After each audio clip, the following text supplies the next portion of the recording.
Baik, kita akan melanjutkan ke bab berikutnya atau materi berikutnya tentang isomer. Apa yang dimaksud dengan isomer? Isomer adalah senyawa yang memiliki rumus molekul sama, ya, ingetin, senyawa yang memiliki rumus molekul sama, memiliki rumus molekul sama, rumus molekul sama, tetapi rumus struktur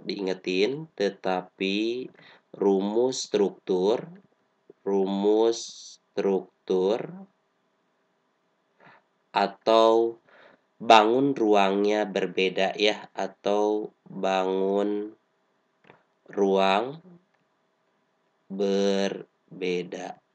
Oke. Nah, itu pengertian dari isomer.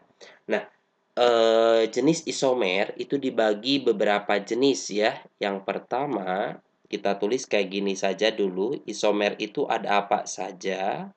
Ada yang disebut dengan isomer ruang. Ada yang disebut juga dengan isomer struktur, ya. Kita masuk ke yang pertama, itu ada yang disebut dengan isomer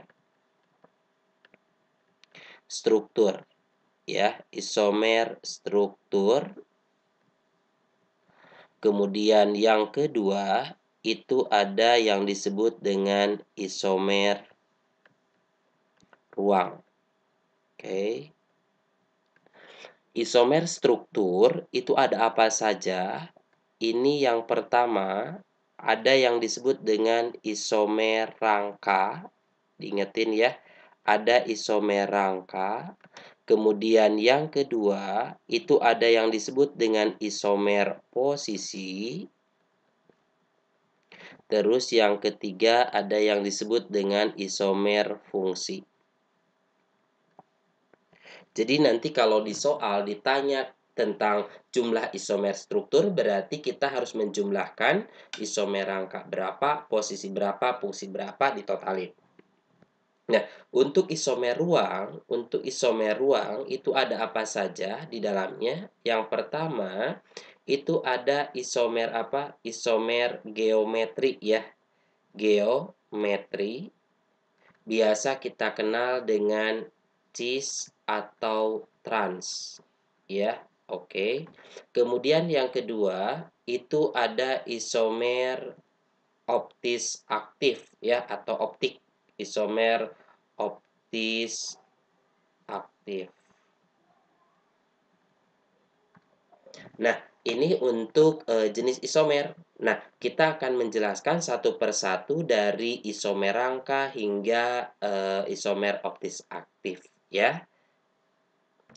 Nah, sekarang kita bahas tentang isomer rangka. Isomer rangka adalah senyawa, ya, ingetin, senyawa yang rumus molekulnya sama, ya, Rm rumus molekul sama, tetapi rangka struktur berbeda, ya.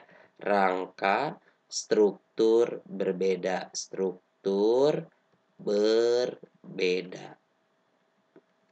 Contoh misalkan kayak gini, contoh,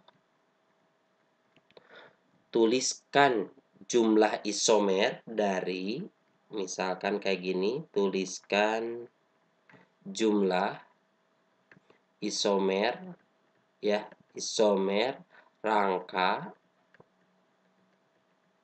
dari C6H14, misalkan kayak gini. Nah, untuk isomer rangka, kalian harus perhatikan dulu senyawa ini itu apa, gitu, ya. Jadi kita jawab, nanti kita jawabnya bagaimana? Jawab C6H14 itu merupakan senyawa alkana, alkena, alkuna. Ini CnH2n+2, berarti ini merupakan senyawa alkana. Kalau alkana itu C dengan C-nya semuanya tunggal. Tidak ada yang double bonding, ya. Oke. Kemudian untuk, supaya tidak ada yang terlewat, untuk mempermudah, jadi kalian gunakan, ini C-nya ada 6, jadi bikin kayak gini aja, 6 0. Artinya rantai utamanya ada 6 tanpa cabang, ya. Kemudian nanti lakukan berikutnya, ya. Ini turun, yang ini naik. Jadi kalau 6 0 berarti kita hanya punya struktur kayak gini saja, bikin aja lurus 3 4 5 6. H-nya nanti tinggal dimasukkan saja, ya. Kemudian yang kedua, bikin gimana berarti? Ini ada 5, ini turun, yang ini naik. Berarti di sini jadi berapa? 1. Kita buat 5, 1, 1, 2, 3, 4, 5. 1C sebagai cabang, di mana cabang di awal tidak boleh, di akhir pun tidak boleh. Minimal cabang itu di nomor 2. Cabang di sini. Kemudian kalau misalkan ini pindah ke sini boleh nggak? Kita coba lihat 1, 2, 3, 4, 5. Si cabangnya pindah ke sini. Boleh nggak? Boleh. Ya, karena ini kan di nomor berapa? Ini mah di nomor 2. Kalau ini di nomor 3. Andaikan si cabang ini pindah ke sini lagi, boleh nggak? Karena nanti penomoran jadi dari arah kanan, berarti ini di nomor 2 juga, berarti sama persis seperti ini, berarti sudah cukup ini saja. Paham? Jadi jangan sampai ada nama yang sama. Kemudian kalau sudah 51 bikin berapa lagi coba berarti? Ininya jadi 4, ininya naik jadi 2. Berarti gimana? 1, 2, 3, 4. Kemudian 2C sebagai cabang, berarti di mana cabangnya? Kita simpan di sini 1, di sini 1. Boleh ya? Terus kepikiran gimana lagi? Boleh nggak kalau kayak gini? 1, 2, 3, 4. Di sininya 1, di atas 1. Boleh. Ya, andaikan dua ini pindah ke sini, ya sama saja seperti ini karena penomoran jadi dari kanan. Ada lagi nggak selain ini? Kita coba misalkan ini kan C-nya 2 berarti bisa jadi etil dong untuk cabangnya C-nya 2, 1, 2, 3, 4. Kita simpan di mana etilnya? Misalkan di sini kan nggak boleh, di sini nggak boleh berarti pasti di sini atau di sini ya. Kita coba ke sini ini C2. Kalau di sininya C2, C terpanjangnya 4 bukan? Bukan. Jadi berapa? Ini dari sini, terus kemana? Ke sini. Artinya ini mah 5, 1. Berarti masih masuk ke sini. Berarti yang ini bukan. Paham? Kemudian kita coba. Ini turun lagi. Misalkan ya, ini berapa? 3, 3. Kita buat 1, 2, 3. Tiganya di mana? Misalkan minimal di sini 2, di sini berapa? Di atas ini 1. Bisa nggak? C terpanjang jadi dari mana ke mana? Jadi ke sini dong. Ya, berarti 4 dong. Berarti sudah tidak ada lagi. Tinggal dihitung. 1, 2, 3, 4, 5. Jadi jumlah isomer dari siapa? Jadi jumlah isomer, oke, isomer untuk ya, untuk C berapa? C6, H 14 itu sama dengan ada 5. Paham sampai sini? Bisa ya? Oke.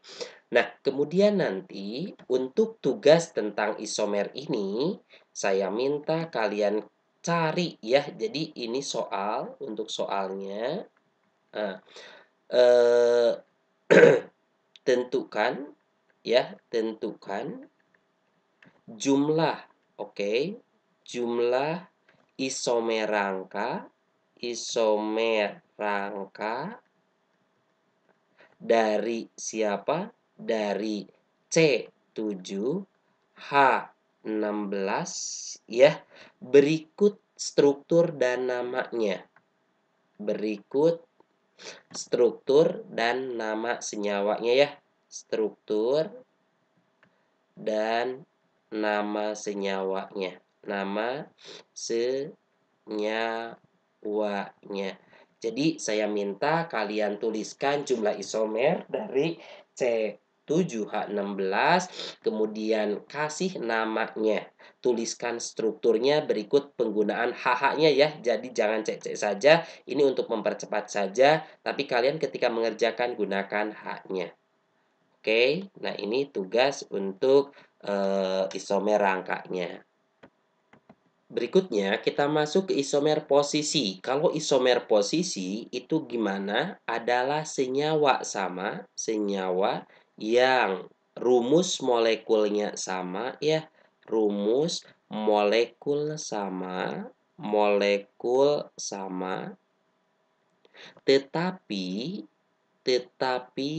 posisi ya, posisi gugus berbeda. Jadi ini kita patokannya ke posisi gugus fungsi, harus berbeda, tapi rantai C-nya semuanya sama. Contoh misalkan ya kayak gini. Andaikan kita punya senyawa alkena, ini untuk contoh. Kita ambil misalkan kayak gini.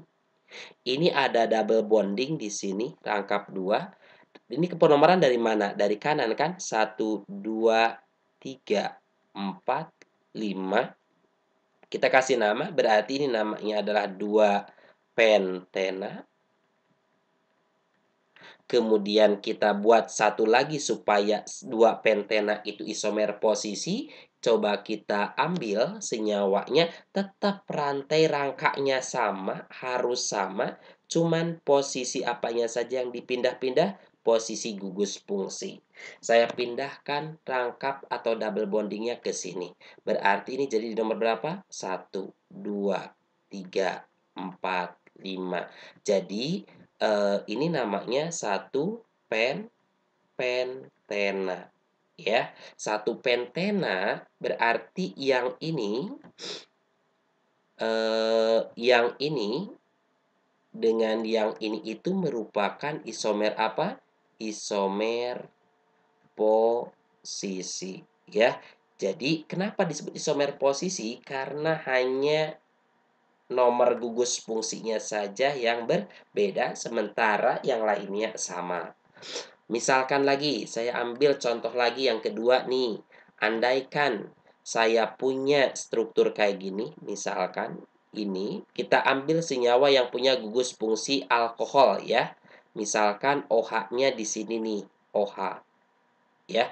Kemudian di sini ada C ya, yang merupakan isomer posisi dari senyawa ini, berarti kerangka strukturnya harus sama. Berarti saya menggambarkan kayak gini lagi. 1, ke sini ada berapa? 5, terus ada cabang. 2, 3, 4, 5. Di sini ada cabang. OH-nya tadinya kan di nomor 2 nih. 1, 2. Di nomor 2. Sekarang saya pindah. OH-nya di nomor 1 boleh.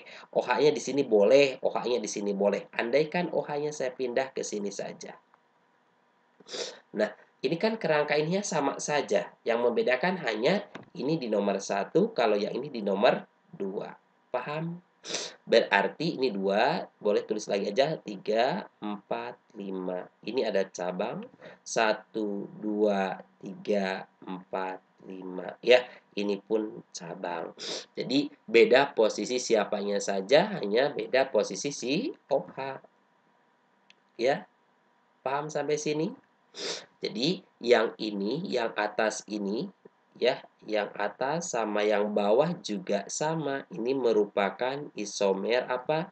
Isomer posisi. Jadi, hanya posisi gugusnya saja yang berbeda.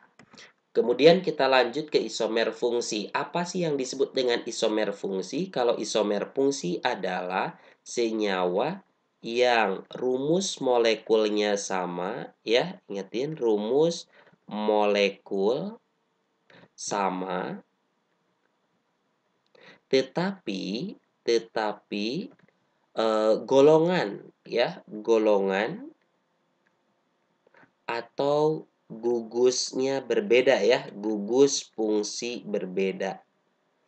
Fungsi berbeda. Oke. Contoh dari isomer fungsi ini saya tuliskan saja semuanya ya. Jadi nanti kalian biar, lebih gampang memahaminya. Yang termasuk isomer fungsi itu yang pertama itu ada alkanol ya. Alkanol nama lainnya adalah siapa? Alkohol. Oke. Berpasangan sama siapa? Berpasangan sama alkoksi alkana, alkoksi, alkana, atau nama lainnya adalah eter. Ya, jadi alkohol pasangannya sama eter, itu isomer fungsi. Misalkan saya punya C4 H berapa, kalau alkohol atau eter rumus molekulnya kan sama ya. C4 rumus alkana tambah 1O. C4 H berapa? H10 O-nya 1 ya. Jadi kalau ada struktur kayak gini berarti ini ada dua kemungkinan. Ini bisa siapa? Bisa alkohol atau bisa juga eter ya. Misalkan kita ambil salah satu senyawa alkohol dari C4, berarti kita tulis aja C4. 1, 2, 3, misalkan ya. OH-nya di sini ada 1 C di sini. Nanti kalian masukin HH-nya ya. Kemudian ini alkohol jenisnya. Kemudian saya tulis lagi satu senyawa lagi yang dari eternya. Misalkan kayak gini saya nulisnya C, ini C, sini C, di sini A, ada O yang menggantung, di sini ada C lagi. Ini C-nya 4, O-nya 1, H-nya sama, H-nya sama gitu ya. Tapi yang di sini itu kan gugusnya gugus apa coba kalian cek. Ini adalah gugusnya gugus eter ya. Kalau yang ini gugusnya adalah gugus alkohol. Tapi rumus molekulnya sama. Paham? Jadi ini terhadap ini merupakan isomer fungsi. Contoh kedua itu ada apa saja? Ada alkanon ya. Alkanon nama lainnya adalah keton ya. Ini nama IUPAC, ini nama trivialnya. Pasangannya sama siapa? Sama alkanal. Alkanal atau nama lainnya adalah aldehid ya. Diingetin sudah pasti, keton itu isomer fungsinya sama gugus aldehid. Contoh misalkan, saya ambil C berapa? C4 lagi saja. Cuman rumus molekulnya ini rumus alkena 1O. C4 H8 O-nya 1. Jadi kalau ada kayak gini, ini kemungkinan itu bisa keton juga bisa aldehid ya. Nah, kita buat gugus ketonnya dulu. Keton itu yang seperti apa? Yang memiliki gugus karbonil kan? Saya mau menuliskan ketonnya kayak gini saja misalkan ya. Ini double bonding O-nya di sini. Di nomor berapa? Di nomor 2. Ini gugus keton. Kemudian saya mau menggambarkan aldehidnya seperti apa? Misalkan saya mau aldehidnya seperti ini. Ini ada CO, ini ciri khas aldehid itu kan gugus ini ya. Kemudian di sini ada 1 C lagi. HH-nya nanti kalian gambarkan ya. Nah, ini bedanya di mana? Bedanya itu ini. Kalau di sini itu ada gugus apa? Ada gugus ketonnya ya.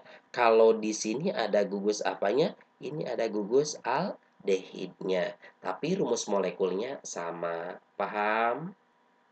Berikutnya, contoh dari isomer fungsi itu ada asam ya. Asam apa coba?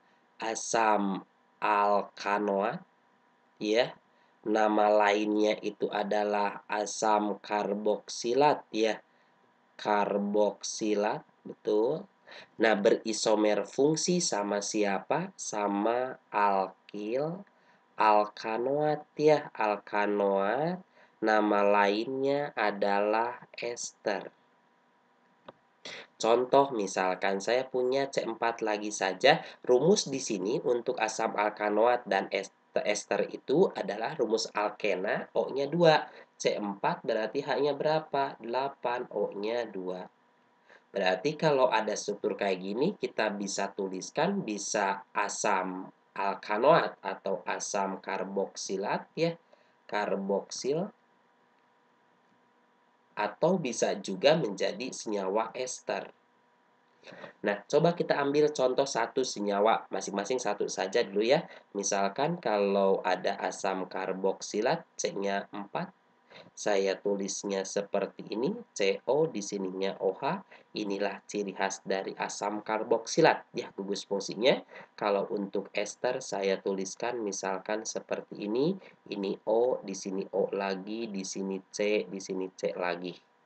Nah, yang ini terhadap yang ini itu merupakan isomer fungsi ya. Kenapa? Karena rumus molekulnya sama tetapi apa?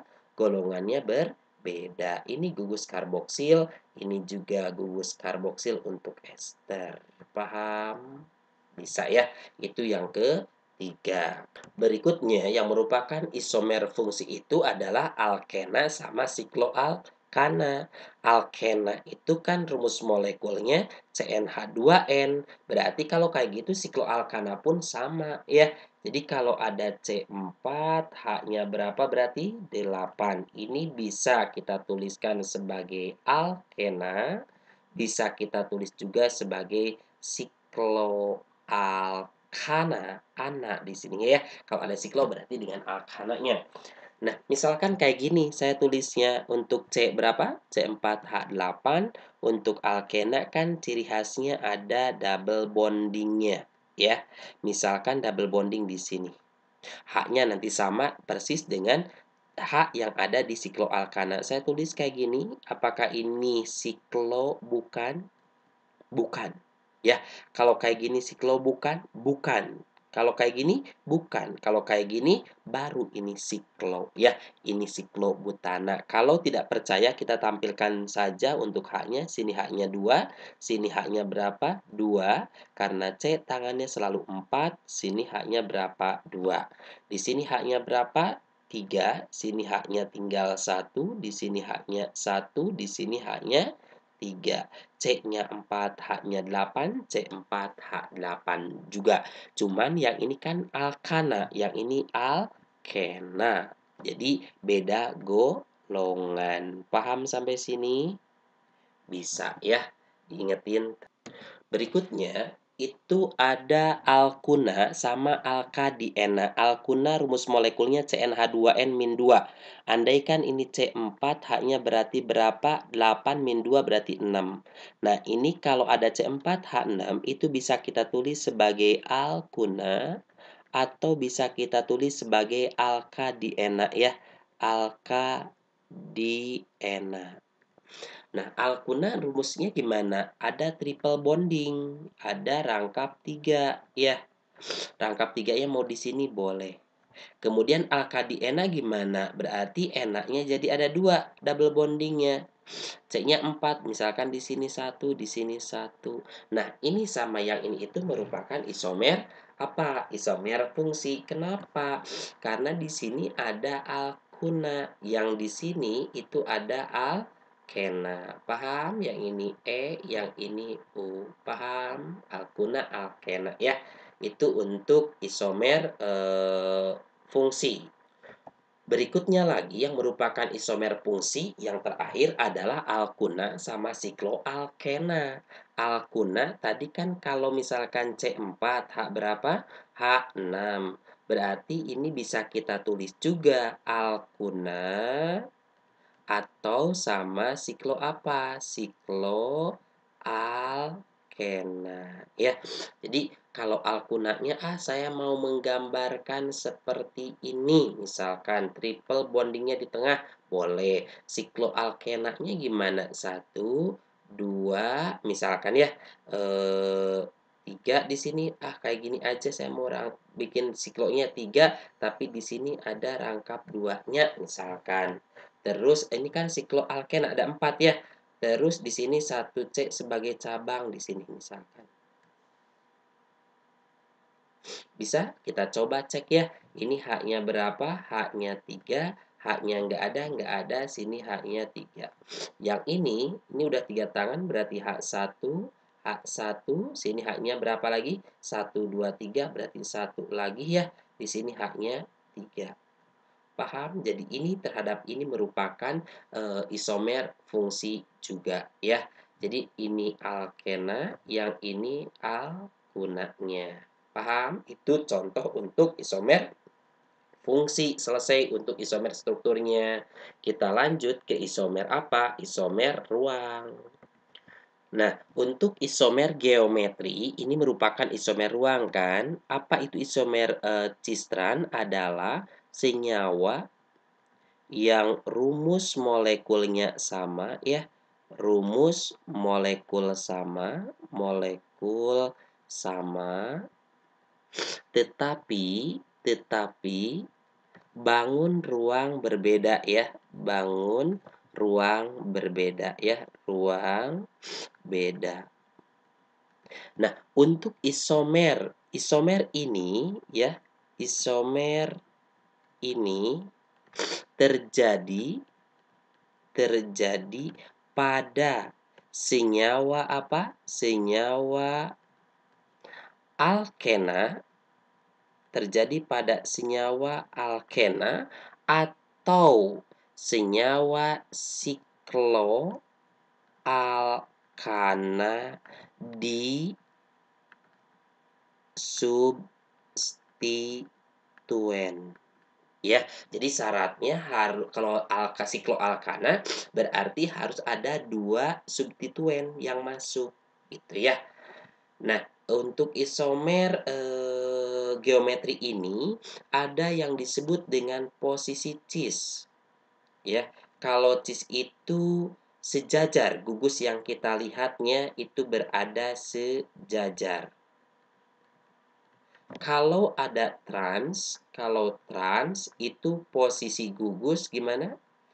Posisi gugus yang menjadi patokan itu posisi gugusnya adalah diagonal. Diagonal. Oke, saya kasih contoh. Ingetin, kalau misalkan kayak gini, ini ada double bonding, ini, kemudian saya menuliskan ininya di sini, misalkan ini CH3, ini H, misalkan di sini adalah CH3, di sini adalah H. Nah, nanti syarat isomer cis-tran itu kalian perhatikan, C yang punya double bonding adalah C ini sama C ini. C ini mengikat berapa tangan? Tangan ini sama ini sama ini sama beda? Beda. Ini sama beda? Beda. Kalau ini sama ini beda, ini sama ini beda, pastikan punya cis, punya tran. Tapi kalau ini sama ini beda, tapi ini sama itu tidak punya. Paham? Oke. Nah, yang menjadi patokan sekarang tidak hanya yang sama saja, ini terhadap ini siapa yang lebih elektronegatif? Yang lebih elektronegatif adalah yang ini. Ini sama ini siapa yang lebih elektronegatif? Adalah yang ini. Ini yang saya lingkarin merah itu sejajar atau diagonal? Sejajar, berarti kalau sejajar itu posisinya adalah apa? Posisinya adalah cis. Ya. Kemudian kalau saya menggambarkan seperti ini, misalkan ini ada double bonding ya. Di sini ada C2H5, di sini ada H, di sini ada CH3 gitu ya. Di sini ada H misalkan. Nah, ini sama beda, beda, ini sama beda, beda, berarti punya cis, punya tran. Nah, kalau kita lihat apa yang kita lihat berarti di sini, yang ini mana yang lebih elektronegatif? Yang ini. Kita lingkarin, ini sama ini mana? Yang ini. Posisinya apa ini? Itu adalah diagonal, berarti ini adalah posisi trans. Ya, diingetin. Kemudian, kalau misalkan kayak gini, satu lagi misalkan kayak gini nih. Ini saya tulis, di sini ada C2H5, di sini ada H, di sini ada C2H5 gitu ya. Di sini ada CH2, CH3 misalkan kayak gini.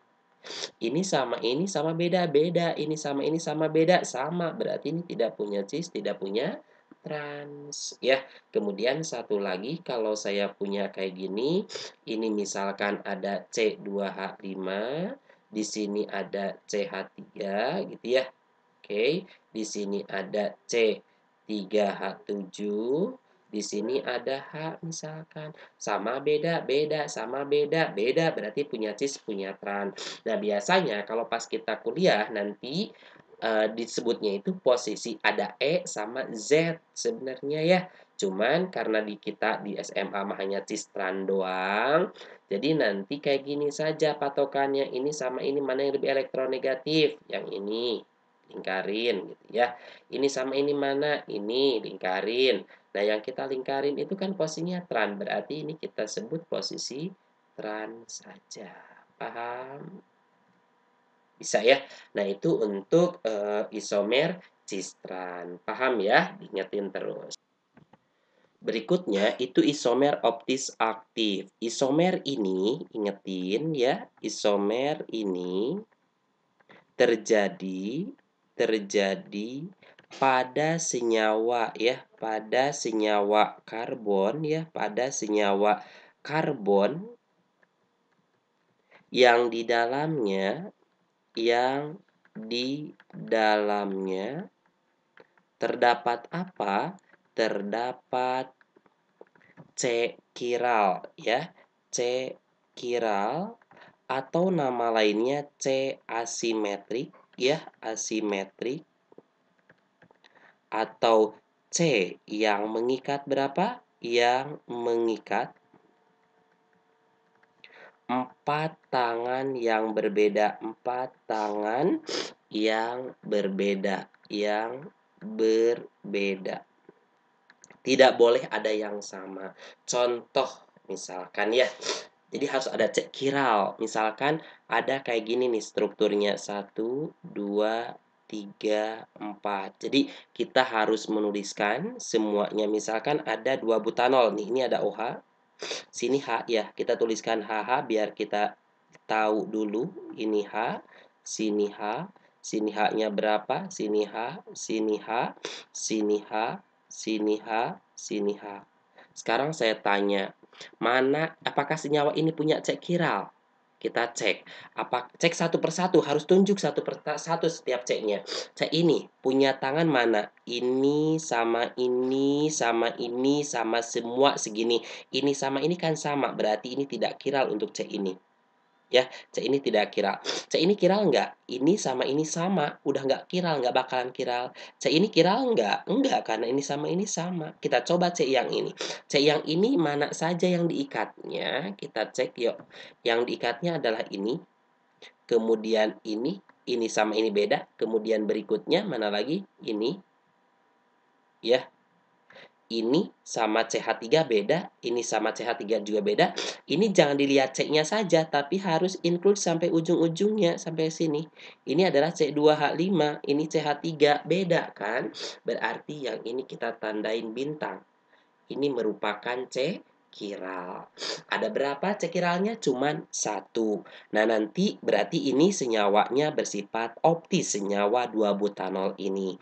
Nah, untuk menentukan jumlah isomernya, jumlah isomer ya, optik atau optis aktifnya itu pakai rumus 2 pangkat C chiral ya. C chiralnya ada berapa? Ada 1, berarti ada 2 pangkat 1 sama dengan 2. Lah, yang 2 itu yang kayak gimana? Nanti yang 2 itu sebenarnya ada posisi levo, ada posisi dextro ya. Ada L sama D.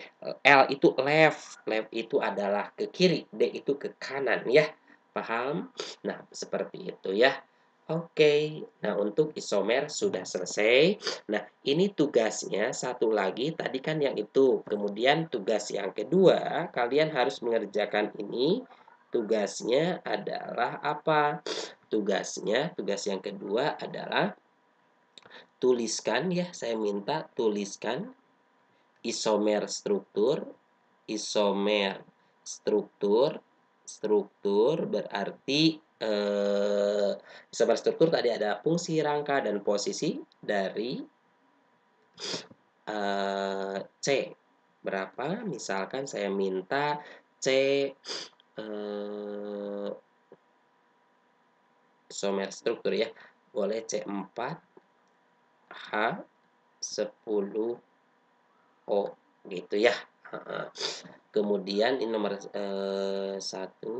nomor 2-nya tuliskan